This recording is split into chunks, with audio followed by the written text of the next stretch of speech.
Hello there. Welcome to the IRA Radio videocast podcast. My name's Stuart Lockhead. I'm practicing what I used to do, which was to present before in the days when I was younger. And with me today is Norrie Stewart, as per usual. Hi, Norrie. Hi, Stuart.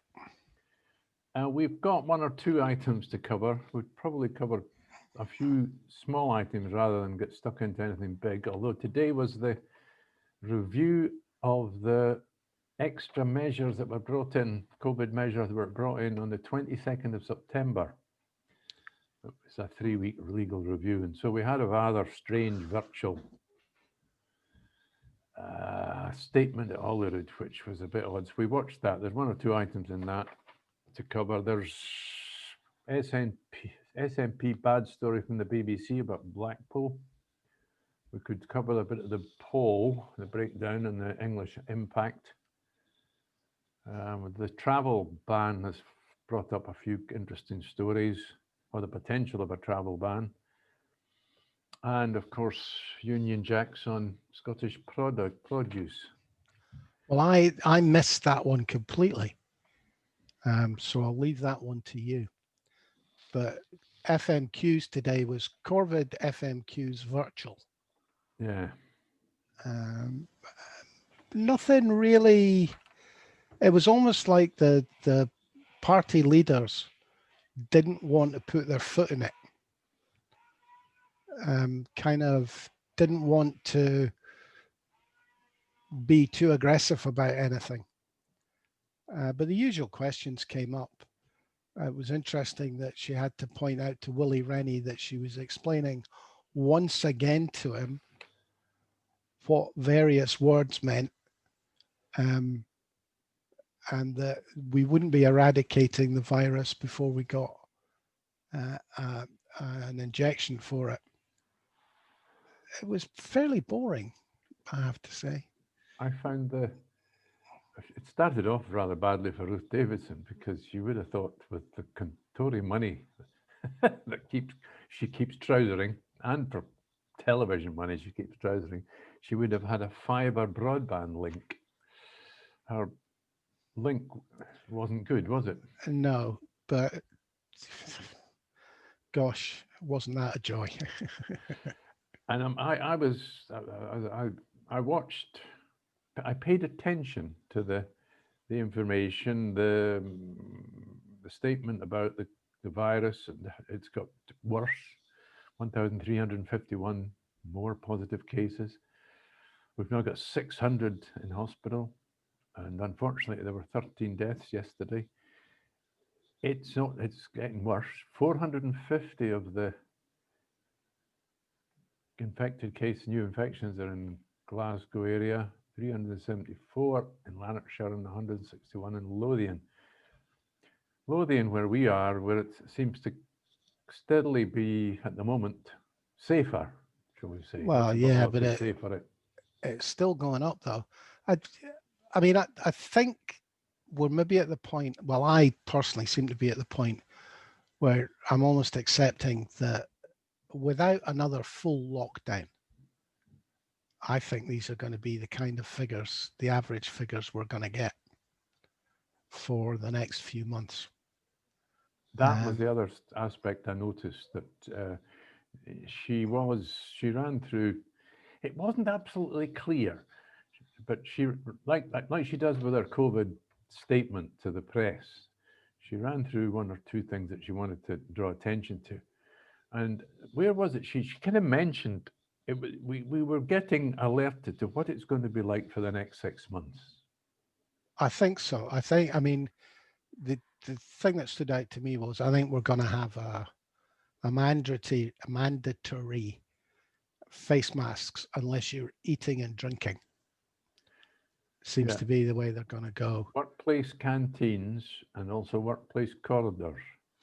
Yeah, which seems eminently sensible, to be honest. So wear a face mask unless you're putting something in your mouth, basically.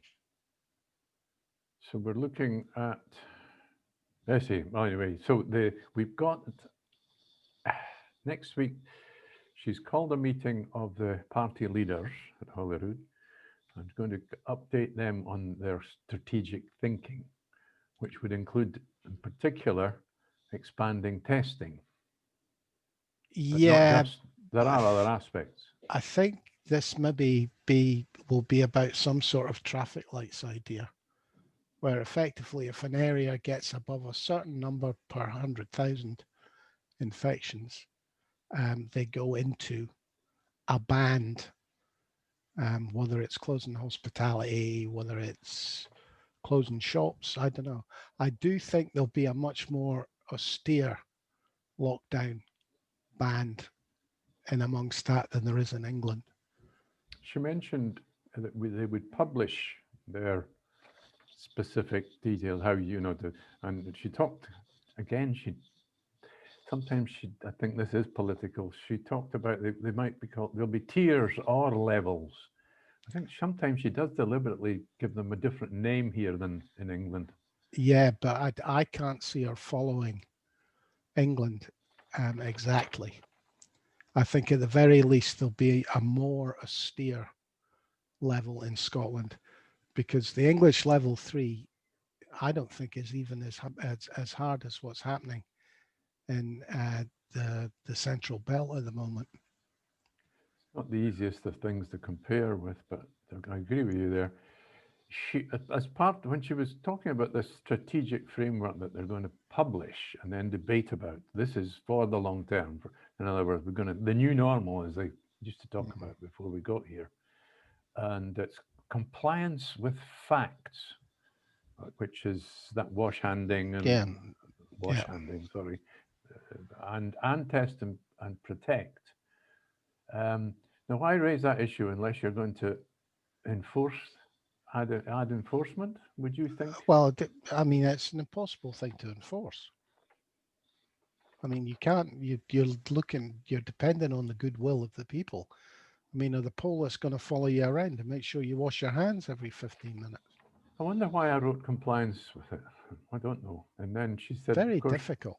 Very difficult. She implied that. I could be wrong. I sometimes mishear.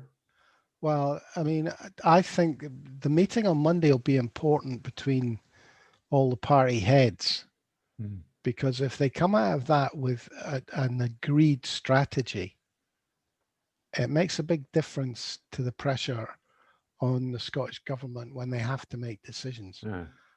I can't see it being just a numbers game. No, but I've written here, how to deal with changes in the long term was how she put it. Yeah. And she wants the agreement of the other party leaders so that they can have a framework and predict, as you're right, possibly some numbers, but also just how and when they will need to go back, I suppose, to the Parliament and ask for approval. And to be honest, I can't see the Tories being willing to agree it. Whatever it is, doesn't matter how sensible or stupid it is, I don't think the Tories will be able to agree it unless it's exactly in line with what Westminster's doing. I think you're right. I mean, I wrote down, it was like being back at university, to be honest, because the number of things she brought up that will be in this under consideration. She's mentioned context, perspective, individual responsibility. I mean, it was like, oh, goodness me, this is going to be a long report. Yeah, well, we have to wait and see about that. Anybody come up with anything interesting? I suppose what's her name from down on the border, McAlpine? That was the hot topic again, which will go to the tabloids. She came up with a solution to the Blackpool Old Firm coaches travel issue,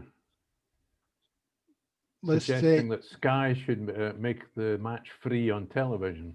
Yeah, hopefully meaning that guys won't travel. I'm not sure it will stop them gathering to watch. I think they'll be going down there. It's just a double excuse to go to Blackpool. It's already it's a holiday weekend, well, holiday week presumably for some people, and it's the lights. What do they call them? illuminations down there at this time of year, and it's an excuse to go for a bevy and all the rest of it. I think the fact there's a football match, they'll still go, I would imagine. Well, let's hope not, because it's now up to what, just under 300 cases can be linked to Blackpool, traveling to and from Blackpool or whatever. Yeah, you're right there. 286, practically 300 reporting that they've been to Blackpool. And as she said, you can't prove it, but I mean, I mean, Blackpool, the question of travel, a travel ban and travel restrictions, it's the hot topic because it's easy for people to understand that, I think. Well, in a sense, yes, travel. Maybe it's not easy.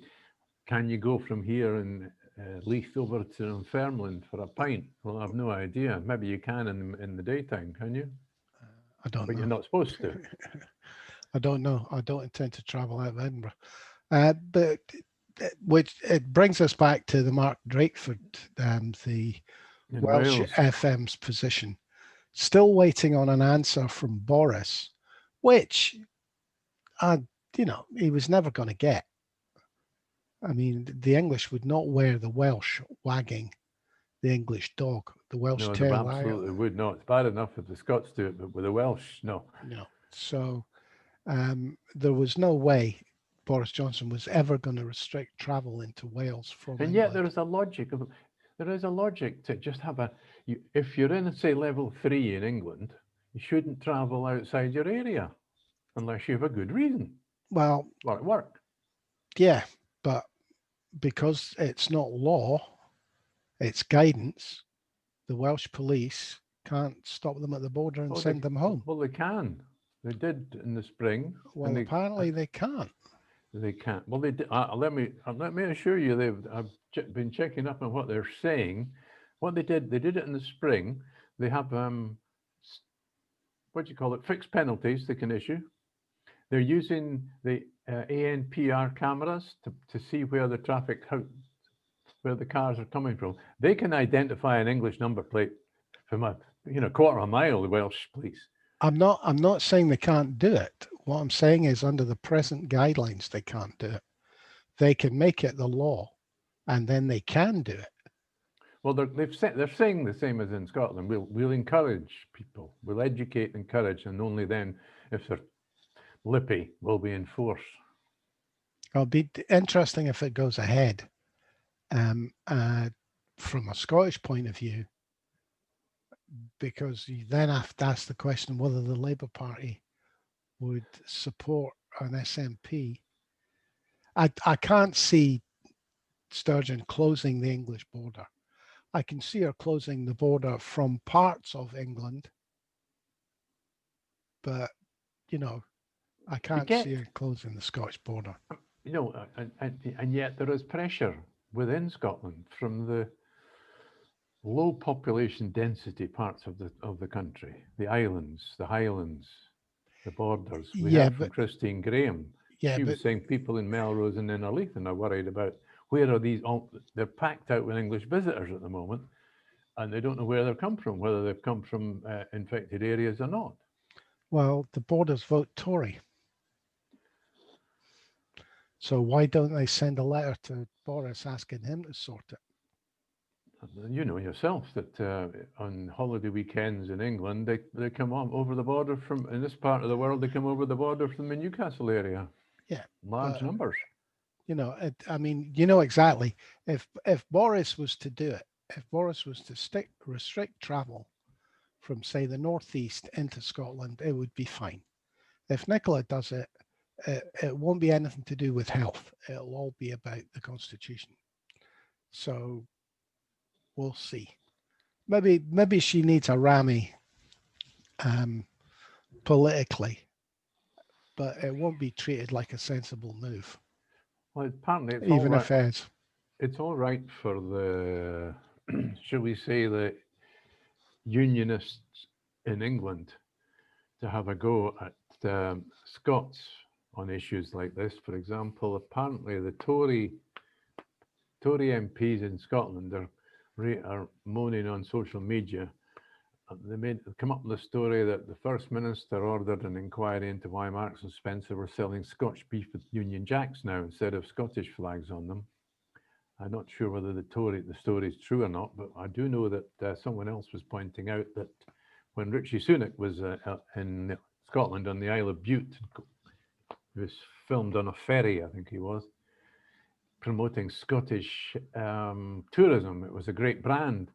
It's all right for the UK government to promote Scottish brands, but it's not all right for the Scottish government to promote Scottish brands. That's Scottish unionism. Or shall we say it's a fringe of it. It doesn't matter.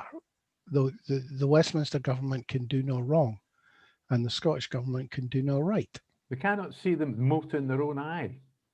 No, and there's very little point pointing it out to them. More controversial. It's like I will tweet something to somebody I know who will totally ignore it and disagree with it. But I'm not tweeting it to that person for their benefit. I'm tweeting it at them because they might have one or two sensible followers who will read it and have a wee think to themselves. True. I suppose there are, of course, the extreme Empire loyalists like Kelvin Mackenzie. Apparently, his when I'm talking here about the impact down south of this poll yesterday, 58% for independence. And it's I actually saw Jo Coburn, a bit of her show. Daily Politics, yeah. Yeah, politics show with Laura Kuenssberg. And she had on, I don't know the fella's name. He's anyway a Tory minister, and he was just no. It makes no difference. We won't. It was all about we will not grant them. Will not give them a referendum. This is where it starts, of course. I'm sorry, but you don't need permission to have a referendum on your independence, not according to the United Nations. Anyway, but the impact has also hit Kelvin Mackenzie, who once upon a time was the editor of The Sun. Was he the guy that blamed the Liverpool football fans for the carnage? I can't remember. Hillsborough. I didn't follow. I don't read The Sun. Why would I? Anyway, apparently he was tweeting that he was pleased to see that the 58% for independence, that'll be the jocks off the payroll from his point of view. Now, unfortunately, there are a lot of people in Scotland that believe the rubbish that comes from England about us subsidising them. Do they really think all these years that Scotland has been getting pocket money from England, not paying their taxes and paying our way? Do you think... honestly, do you think they'd want to keep us if they cost us a lot, all these billions of pounds that they keep telling us they give us? The Tory party in England aren't worried about money. That's not their thing here. What they're worried about is if Scotland becomes a better country to live in than England. Just up the road. Because that raises questions about how they run England. That's what they're worried about. And they're obviously not confident that it won't. Because if they thought we would fail and crumble into the sea, they would be delighted to give us independence. No, their worry is that we become, well, a Nordic nation, I suppose. If we start to look like Ireland or Norway or Sweden, they've got questions to answer. Well, because we used to be exactly the same as them.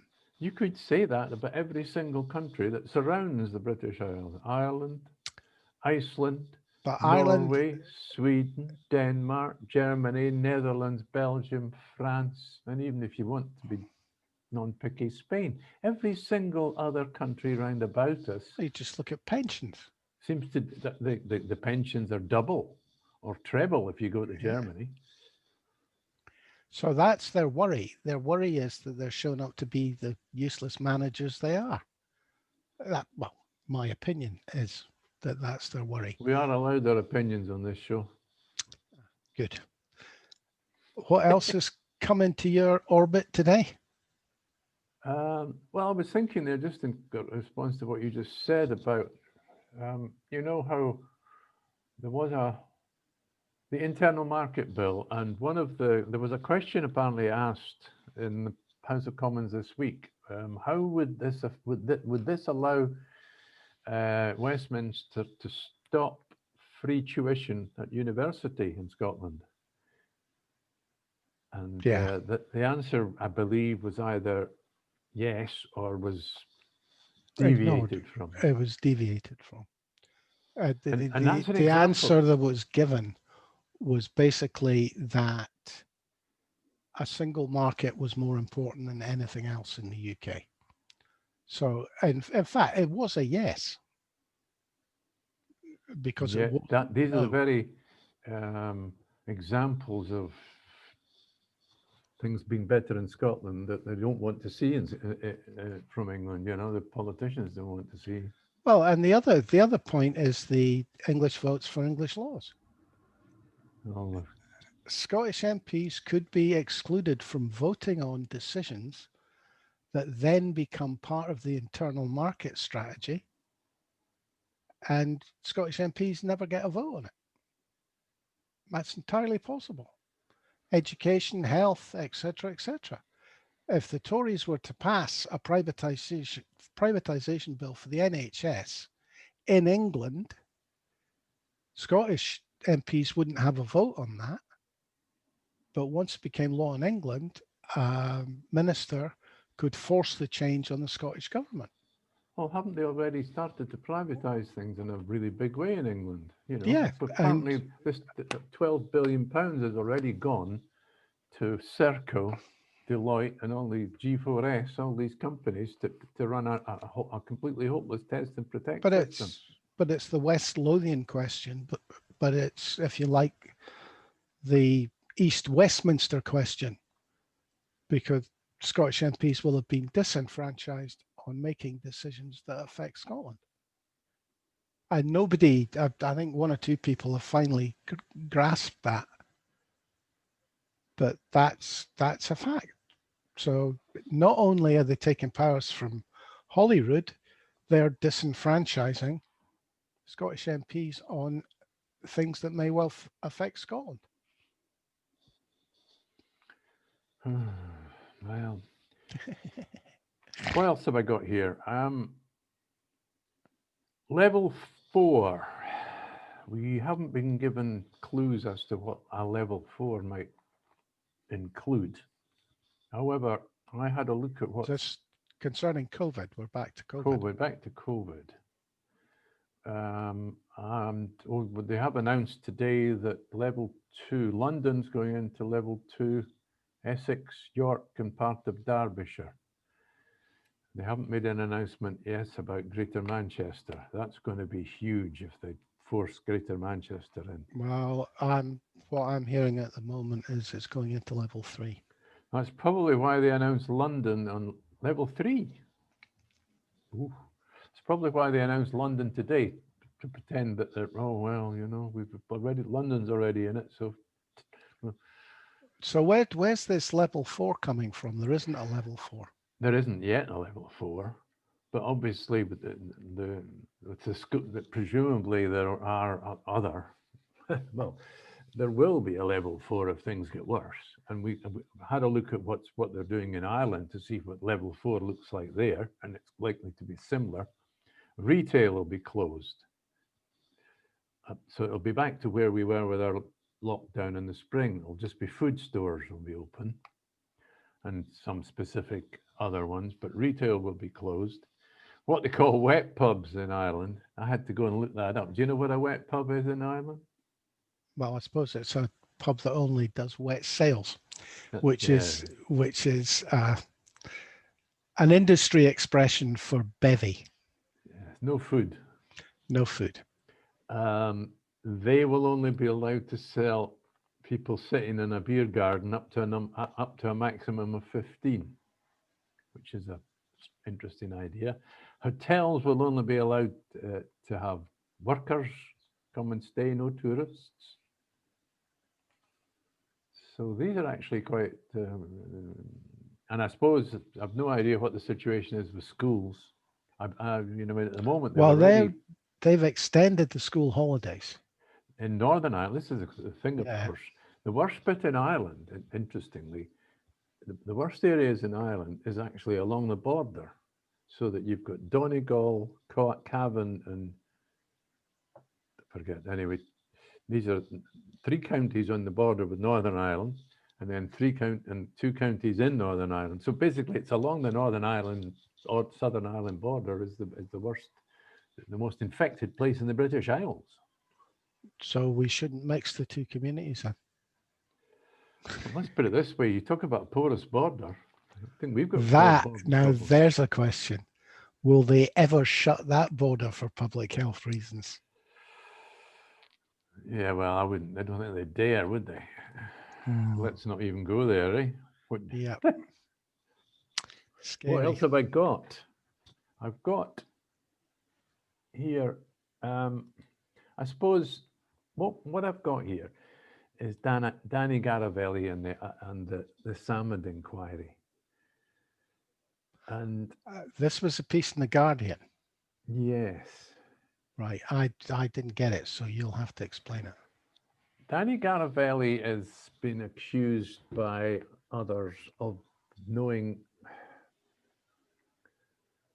an awful lot more about what happened, about the so-called conspiracy, we'll just call it that, stay within the law, to fit up Alex Salmond than she's ever allowed to put on. Dani Garavelli is connected to some very important people in Scotland.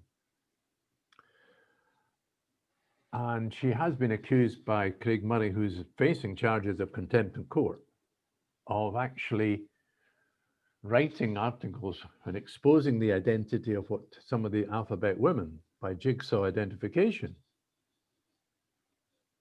And Craig Murray has produced, according to Craig Murray, less information in the public domain than Dani Garavelli has, and Dani Garavelli has not yet been charged with anything. So why? Yeah, but that applies. Nobody in the mainstream media has been charged with anything, and there are other people who both repeated Dani Garavelli's statements and wrote statements that would have led to identification. So the Crown Office is being selective in who it decides to take to court. So and as we discussed the other day, if the idea that people who reply to your Twitter feed can send you to jail, I look forward to numerous people out with the UK tweeting into other people's timelines just to try and get them jailed. Yeah, that's, this is what, yes, we covered Craig Murray's situation. I mean, the Lord Advocate here would appear to be threatening to take on Twitter, which I don't think he'd get very far. Scotland taking on Twitter. Who's going to win? Anyway, for the details of that, folks, you'll have to go to Craig Murray's blog. Yeah. Dani Garavelli, I suspected, is closer to Nicola Sturgeon than you might think. Her headline is, "The Salmond Inquiry matters, but its purpose is not to topple Nicola Sturgeon." Well, that might not be the purpose of it, but it's the purpose of everybody who isn't SNP sitting on it.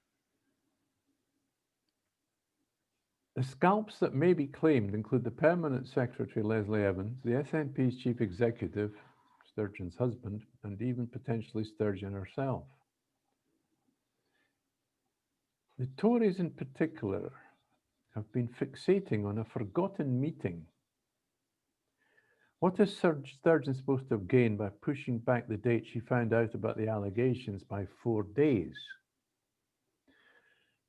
She's focusing on information that was in the public domain about when Miss Sturgeon first heard about the charges against Alex Salmond, round about the dates of the end of... Yeah, the 29th, yeah. 29th of March and the beginning of April, when Miss Sturgeon was... Yeah, well, she's admitted that The meeting took place, it was mentioned, and she forgot about the meeting. I read a piece yesterday that said, how could she possibly forget a meeting with Salmond's aide-de-camp 4 days before she met Salmond, who told her himself? Well, I think she might forget it, depending on what Salmond said to her. You know, I mean, I don't know what her diary's like, but she's going to be busier than me, and I forget important stuff quite often. What we do know is that the story was first leaked to David Clegg at the Daily Record on the 31st of October 2017. And very little was done to change the policy within the civil service of the Scottish Government as a reaction to the Me Too issues and outcry until after that leak took place. Well, the work was all done in November and December. It's done very quickly. But it's as if the implication is that it looks more like a fit up than it did before. Yeah, and as I keep saying, I'm sorry, I don't think Nicola's that stupid, to be blunt. I think she wanted a way to head off accusations that she was ignoring Me Too, and she left it to incompetent civil servants to come up with a scheme that allowed them to accept complaints retrospectively. I think my angle on the Dani Garavelli article is how close she appears to be to supporting the First Minister. What she says here is it is important to guard against the inquiry being hijacked by those whose principal aim is not to establish what went wrong, but to bring down the First Minister by any means necessary. Well, I mean, of course. I'm sorry. As soon as this inquiry was going to go ahead, it was obvious that the scalp they would be after would be Nicola Sturgeon's. They don't care about Peter Morrell. It's Nicola Sturgeon's. So if you rewind in the article, we go. Dani Garavelli is the one here who's highlighting the permanent secretary, Leslie Evans. She hasn't mentioned. Dani Garavelli doesn't get out of the firing line. She's part of this. Oh yeah, this is my point. She seems to be very good friends with David Clegg, very good friends with somebody at the Crown Office. All of the women involved in this are part of this. If Nicola Sturgeon ends up with her head on a plate, they're at fault. It's that simple. And I mean, it still amazes me that nobody is questioning why they can remain anonymous and continue to snipe from the sidelines. I'm sorry. Well, because a court order was made. Yes, but you know, if you want to make comment on this and are not prepared to fess up and admit who you are, why should anybody listen to you? And yet we know that Dani Garavelli has been part of the... We know Dani Garavelli knows who these women are. Knows very well, because she's been part of making their case. And she stated it on the We Hate Salmon documentary by, what's her name? Sarah Smith? Sarah Smith. No, not Sarah Smith. Newsnight. Yeah. It's not Sarah Smith. Sarah Smith's the reporter. The presenter on Newsnight, the woman, Scots woman. Aye, Sarah Smith. It's not Sarah Smith. John Smith's daughter. She's the senior reporter at BBC Scotland. Yes, but she's not on Newsnight. The woman that made the documentary. I thought it was Sarah Smith. Oh, I know who you mean. Kirsty Walk. Kirsty Walk. So I'm quite sure they all know exactly who these women are. And I have a sneaky feeling that were the names of these women to come out, a lot more clarity would be spread. Shall I put it that way? I just find it a little odd that Dani Garavelli is forever popping up above the parapet and opining on it, as they say. Well, I think she's getting worried. She's beginning to think there's a possibility that Sturgeon will go. And if Sturgeon goes, she'll get the blame. Here she says, she sums up her article in The Guardian. Unless the inquiry finds Sturgeon acted maliciously, or she was motivated by a desire to keep her predecessor out of frontline politics, how could you prove that? I'm thinking she should keep her job. And this is back to the point when I think I forget who made the point, but everybody keeps asking, well, what was the motivation? Why would there be a conspiracy? Why would the people get together and cause all this problem for Alex Salmond? It's always been the question that they want answered, isn't it? Well, I mean, I'm quite sure Alex Salmond could be a proper bastard at times. You know, people who lead parties tend not to be shrinking violets. Politics is a dirty business. Yeah, and if you're going to play it dirty, you better be good at it, or it comes back and hits you. I'm afraid so. You know, her final piece is, in an era where a succession of male politicians have made terrible decisions for selfish reasons and brazened it out, demanding her resignation for errors made in good faith would be a travesty. So, you know, for the sake of the independence movement, I have to believe that that's possibly the best outcome. well, what I find particularly telling about that last quote, and please keep in mind I haven't read the whole article, is that she had to mention the sex of the individual involved. What difference does it make if you're a man or a woman? I think she's talking about Alex Salmond, I think. But anyway, Me Too, Well, she's talking about. Well, I mean, which is, you know, the same misogynist shite on a different boot, on a different shoe. You know, if you do something bad enough that it needs your resignation, that decision is really a decision of your peers and your supporters, as well as the individual concerned. Doesn't matter what sex you are. I mean, who was it had to go because of the scandal about taxis, which I think amounted to a couple of £100. McLeish, was it? Oh, the Glasgow leader? No, the Labour leader. I thought that was a little bit of rent for his office, his constituency office in Glenrothes. It was no huge deal. Subletting or something, a wee bit of rental. It certainly wouldn't have necessitated any Tory resignations, put it that way. And the inquiry into it would have been done in some dingy hotel room where they could use rubber hoses on any witnesses. So I won't be listening to any Tories about being open and upfront about anything because they wouldn't know what it meant. I see Carlos waded in asking questions of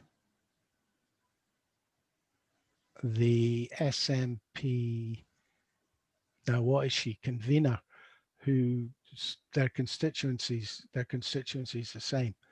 But the idea that the SNP would start laying out SNP party meeting minutes for the Tories to scrutinise is beyond laughable. Well, Kirsten Oswald. Yeah. I mean, from a Tory who they've never done anything in the light. Everything the Tory party does is in the dark, including getting rid of prime ministers, which you would have thought would have been of interest to the whole country.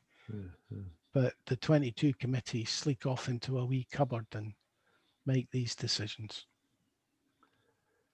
Well, I think we should be winding up. Yep, I think we'll call it a day at that, eh? Yeah. It's not good news, but we're not alone, said the First Minister at her briefing today, that if these restrictions and all these rules are bothering you, don't forget this is happening all over the world. Is that Love meant to and cheer peace, us man. up? Love and peace, man. Love and peace. Oh, love and peace. I've got to point out my background there, the 3 bell ends. I've got to admire that pub in Liverpool changing its name. Excellent. See you. Okay, we'll call it a day at that, will we? Cheerio there, Norrie. Thanks for listening, folks, and we won't catch you tomorrow. No live thing tomorrow. I'm going to do my best to get you a bit of a legacy stuff to watch and listen to, guys. Okay. Cheers for now, folks. Oh, I'm trying to find the